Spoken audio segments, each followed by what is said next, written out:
আসো, তোমরা আসো, আসো আসো আসো।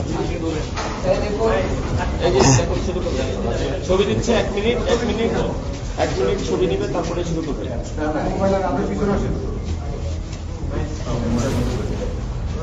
শুরু করবো? আপনারা রেডি?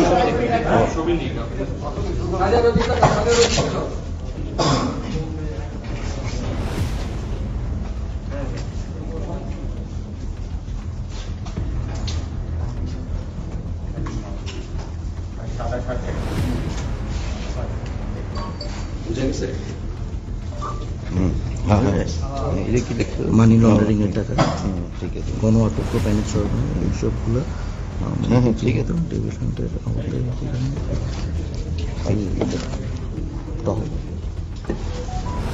রেডি হয়েছেন নি ভাই? আচ্ছা,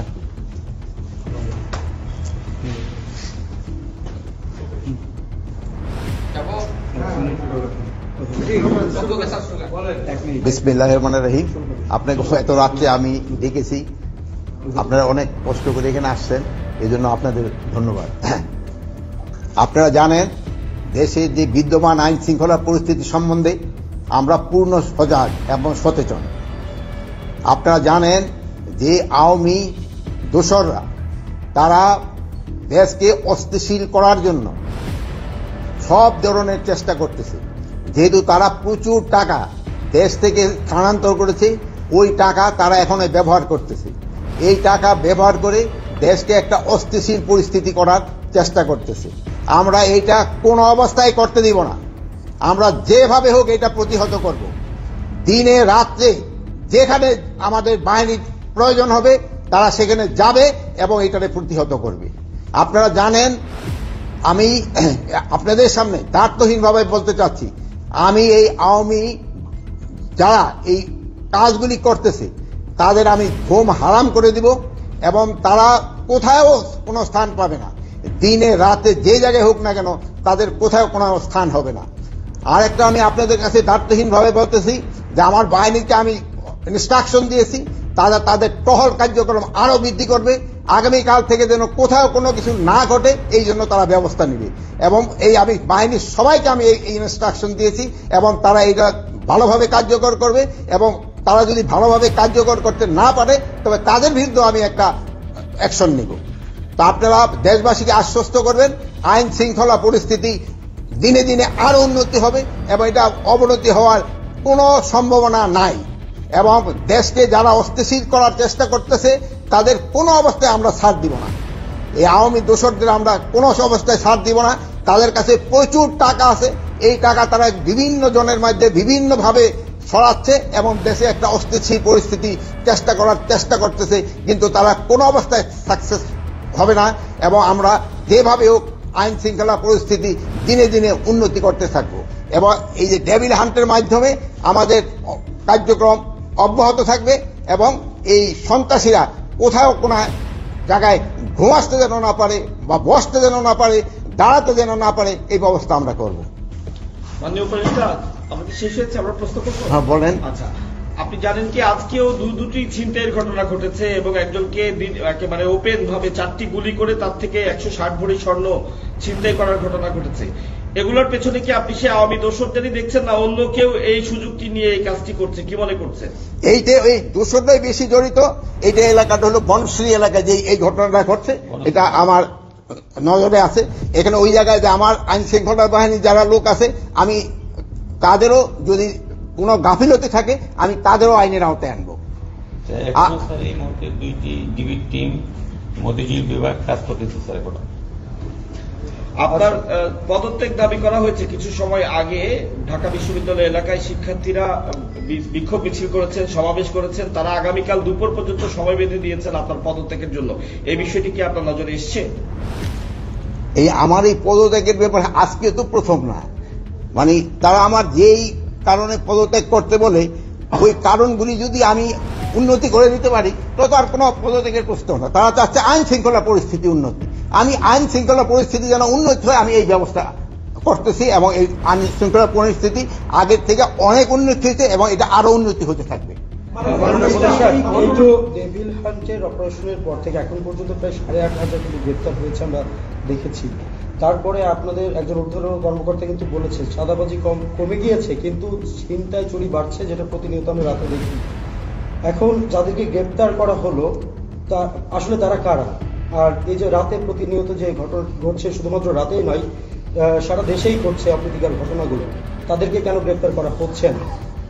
আপনি গ্রেপ্তার কিন্তু করা হচ্ছে, বা যে পরিমাণ গ্রেপ্তার করা উচিত হয়তো সেই পরিমাণ হয়তো হচ্ছে না। যেমন ধরেন এই বাসে ডাকাতির জন্য কিন্তু অলরেডি 3 জনকে কিন্তু সাভার থেকে গ্রেপ্তার করা হয়েছে, গ্রেপ্তার হচ্ছে এবং গ্রেপ্তার এটা চলতে থাকবে। মাননীয় উপদেষ্টা, আমরা প্রথমে আসলে সশস্ত্র বাহিনীকে আসলে যতটা সক্রিয় দেখেছি, এখন আসলে হয়তোবা ওই উপস্থিতিটা আসলে দেখতে পাচ্ছি না। যে সেনাবাহিনীর প্রথম দিকে যে অভিযানগুলো ছিল, বিশেষ করে পরে নতুন সরকার আসার পরে শুরুর দিকে যে অভিযানগুলো ছিল, এখন আসলে এই মানে ব্যবধানটা কেন? আসলে এটার সাথে একটু যোগ করতে চাই, রাজুকে যেটা উত্থাপন করা হয়েছে আপনার পদত্যাগের সাথে, বলা হচ্ছে যে সেনাবাহিনীর যে ম্যাজিস্ট্রেট পাওয়ার দেওয়া হয়েছে সেটা কি মানে পুরোপুরি কাজ করছে কিনা তারা জানতে চেয়েছেন। আমরাও একটু জানতে চাই সেটা আসলে কাজ করছে কিনা, সেটা কিভাবে কাজ করছে, কোন স্তরে কাজ করছে। ম্যাজিস্ট্রেট পাওয়ার তাদের যে ক্ষেত্রে দেওয়া হয়েছে ওটা ঠিকভাবেই কাজ চলতেছে। এই যে দেখেন সেনাবাহিনীর অফিসারও কিন্তু এখানে আছে, তারও কাজ করে যাচ্ছে, তারও কাজ করছে, সবাই কাজ করতেছে দেখেই কিন্তু আমরা একটু আগের থেকে পরিস্থিতি একটু ভালোর দিকে গেছে। এটা আরো ভালো দিকে যেন যায় আমরা চেষ্টা করব, এবং আমি এই ব্যাপারে আপনাদেরও একটু সহযোগিতা চাই। আপনারা কিন্তু সব ব্যাপারে আমাদের সহযোগিতা করে যাচ্ছেন, ভবিষ্যতে আপনারা আমাদের সহযোগিতা করতে যাবেন। যেমন আপনি এই বিদেশি প্রচার মাধ্যমে আমাদের সম্বন্ধে অনেক কিছু আজে বাজে লিখত, আপনারা কিন্তু এটা প্রতিবাদ করে এবং সঠিক সংবাদ দিয়ে কিন্তু আপনারা দেশকে বাঁচিয়েছেন এবং আমাদের উপকার করছেন। আপনারা ভবিষ্যতে এটাও করে যাবেন, আমি আশা করি। সাধারণের একটা কথা ছিল যেটা আপনার থেকে আমি উত্তর পাইনি, সেটা হচ্ছে অপারেশন ডেভিল হান্টার নামে কাদের গ্রেপ্তার করা হচ্ছে, এবং এখন পর্যন্ত কিন্তু আসলে এই অভিযানের পরবর্তীতে অপরাধগুলো অপকর্মগুলো আরো বেড়েই চলেছে। এই বিষয়টা যদি একটু ডেভিল হান্টের আওতায় সন্ত্রাসীদের গ্রেপ্তার করা হচ্ছে, যারা সন্ত্রাসী, যারা সন্ত্রাস কর্মকাণ্ডের সাথে জড়িত তাদেরই গ্রেপ্তার করা হচ্ছে। এখন এই যে একটা ঘটনা ঘটছে, এটা যেন কোনো একটা ঘটনা যেন না ঘটে, এই জন্য আমরা ব্যবস্থা নেব। শুরু থেকে আমরা বিভিন্ন ছিনতাইয়ের ঘটনা যা দেখেছি, যে মোটরসাইকেলে করে 3 জন বা 2 জন মিলে এসে তারা 3-4টি মোটরসাইকেল করে নিয়ে এসে ছিনতাই কাজটি করছে। এই মোটরসাইকেলে একাধিক ব্যক্তি চলাচলের ব্যাপারে এ ধরনের আলাদা কোনো নির্দেশনা কি আপনারা চিন্তা করছেন, দেবেন কিনা?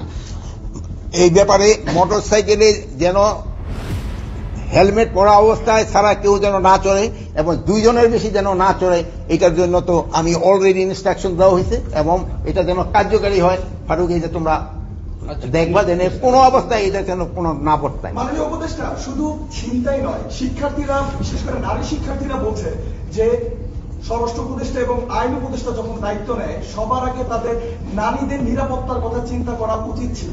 যে হারে ধর্ষণের সংখ্যা বেড়ে চলছে, তারা এটা নিয়ে উদ্বিগ্ন এবং তারা বলছেন যে স্বরাষ্ট্র এবং আইন মন্ত্রণালয় থেকে তেমন কোনো উদ্যোগ নেওয়া হয়নি। কি বলবেন তাদের উদ্দেশ্যে? আর তাদের উদ্দেশ্যে বলবো, আমার মা বোনদের ভয়ের কোনো কারণ নেই, তাদের ব্যাপারে আমরা সব সময় কনসার্ন এবং তাদের কোনো ধরনের যেন কোনো রকমের সমস্যা পড়তে না হয় এবারে আমরা সব সময় সজাগ আছি এবং আইন শৃঙ্খলা বাহিনীও এই ব্যাপারে সব সময় সজাগ আছে। সবাই তো বলছে যে আপনার ব্যর্থতা আছে, আপনাকে পদত্যাগ করতে। আপনি কি আপনার নিজের ব্যর্থতা দেখেন, বা আপনি এতদিন পরেও যে আইন শৃঙ্খলা বাহিনী সক্রিয় করতে পারেনি, আপনার নিজের ব্যর্থতা দেখেন? এটা ক্ষেত্রে আপনারাই বলতে পারেন, আইন শৃঙ্খলা বাহিনী আমি যে অবস্থায় নিয়েছিলাম ওই অবস্থার থেকে কি সক্রিয় হয়েছে কি হয় নাই, এ ব্যাপারে আপনারাই আমার থেকে আরো ভালো বলতে পারবেন। আমি কি অবস্থায় আইন শৃঙ্খলা বাহিনী ঢুকতে নিয়েছিলাম এটা জানেন। যে সময় আমি ঢুকতে পারিনি আইন শৃঙ্খলা বাহিনীর কাছে, আপনার পুলিশের অবস্থা কি ছিল, আনসারের অবস্থা কি ছিল, ওই অবস্থা থেকে কি উন্নতি হয়েছে কি হয়েছে না, এই ব্যাপারে আমি আপনাদের উপরে এই বিচার ছেড়ে দিলাম। আর আমি এখনো আবার বলতেছি, আমি আপনাদের নিয়ে, জনগণকে নিয়ে যেভাবে হোক আইন শৃঙ্খলার পরিস্থিতি উন্নতি হইতেই হবে এবং আল্লাহ দিলে আমরা করতে পারবো। আপনারা ভালো থাকেন, দোয়া করি। শুধু ডেভিল হান্টের মধ্যে সীমাবদ্ধ থাকবে নাকি চোর ছিনতাইকারীদের জন্য নতুন কোনো হান্ট আপনারা করবেন কিনা? চোর সন্ত্রাসী এদের জন্য সব সময় এই ডেভিল হান্ট থাক বা যাই থাক না কেন, তাদের জন্য কঠোর ব্যবস্থা সব সময় নেওয়া হবে। সবসময় বলা হচ্ছে যে আসলে আপনারা যথেষ্ট চেষ্টা করছেন আর কি দেশের আইন শৃঙ্খলা বাহিনীকে আসলে ঠিক করার জন্য, কিন্তু প্রতিনিয়ত যে ঘটনাগুলো ঘটছে হওয়া উচিত ছিল যে যারা এই খারাপ কাজগুলো করছে বা যারা ছিনতাই করছে তারা আসলে ভয় করার কথা ছিল, কিন্তু তারা হচ্ছে প্রতিনিয়ত কিন্তু তারা সীমা লঙ্ঘন করে যাচ্ছে, প্রতিনিয়ত ঘটনার তীব্রতা বাড়ছে। তো আসলে কোথায় সমস্যাটা? আপনি নির্দেশ দিচ্ছেন কিন্তু সন্ত্রাসে দেখা যাচ্ছে প্রতিনিয়ত তাদের যে ইনসিডেন্ট ঘটেই যাচ্ছে, তাহলে কাজটা আসলে মিসিংটা কোথায়, ল্যাকিংটা কোথায়? এটার সাথে আমি একটু বলি, আপনি ডেভিল হান্টের অপারেশন ঘোষণা করার পর থেকেই অপরাধের প্রবণতা বাড়তেই আছে। তো সেই ক্ষেত্রে আপনারা গাফিলতি কোথায় দেখছেন বা গ্যাপটা কোথায় দেখছেন, এই বিষয়টা আপনারা কি দেখছেন? দিনের পর দিন এটা চিন্তাই পাচ্ছে যে ডাকাতি পাচ্ছে এই ডেভিল না আমি আমরা বসবো নির্ধারণ এখন আবার বসতেছি। আপনারা দেখছেন যে আমি আইন শৃঙ্খলা বাহিনীর উদ্বোধন কর্মকর্তাকে আমি ডেকেছি এবং এই ব্যাপারে আমি এখন কিভাবে কি করা যায় এটা এখন আমরা নির্ধারণ করব এবং আগামীকাল থেকে আপনারা দেখবেন একটা ডেফিনিট ইমপ্রুভমেন্ট। আপনারা ভালো থাকেন, দোয়া করি। আল্লাহ হাফেজ।